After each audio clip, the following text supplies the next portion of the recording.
Siapakah umat muslim yang tak kenal surah Yasin? Surat ke-36 dalam Al-Quran. Ini sering disebut sebagai jantungnya Al-Quran, karena isinya yang begitu mendalam dan keutamaannya yang luar biasa.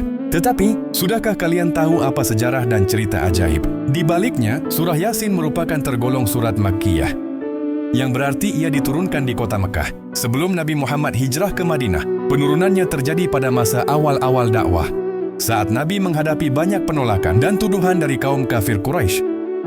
Awal mula surah ini turun, langsung membela Nabi Muhammad dari tuduhan kaum kafir. Ada cerita menarik di balik turunnya surah Yasin, ayat 1-10. Kala itu, Abu Jahal dan para pembesar Quraisy lainnya merencanakan pembunuhan terhadap Nabi.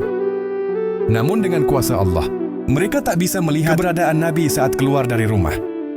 Ayat-ayat awal surah Yasin ini seolah menjadi tameng bagi Nabi menegaskan kebenaran risalah yang dibawanya.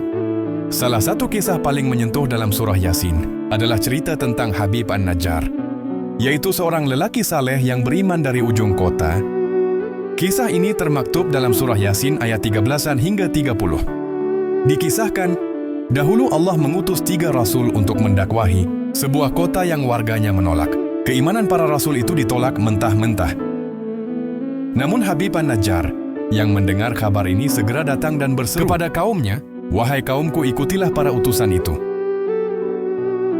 Ia berani membela para utusan, meskipun ia tahu ia akan menghadapi bahaya. Namun kaumnya itu tak terima, dan dengan kejam membunuh Habib An-Najjar.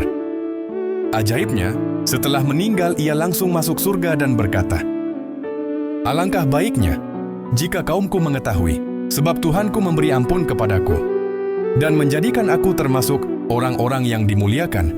Kisah ini menunjukkan betapa besar ganjaran bagi mereka yang berani membela kebenaran. Membaca surah Yasin tidak hanya tentang kisah masa lalu, tetapi juga membawa banyak keutamaan bagi yang membacanya.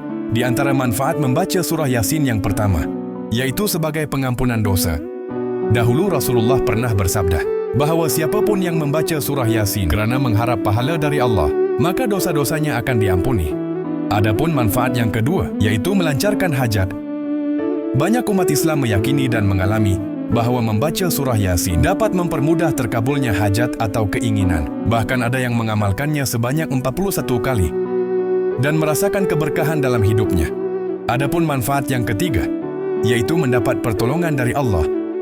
Surah Yasin sering dibacakan untuk orang yang sedang sakaratul maut, dengan harapan bisa meringankan prosesnya.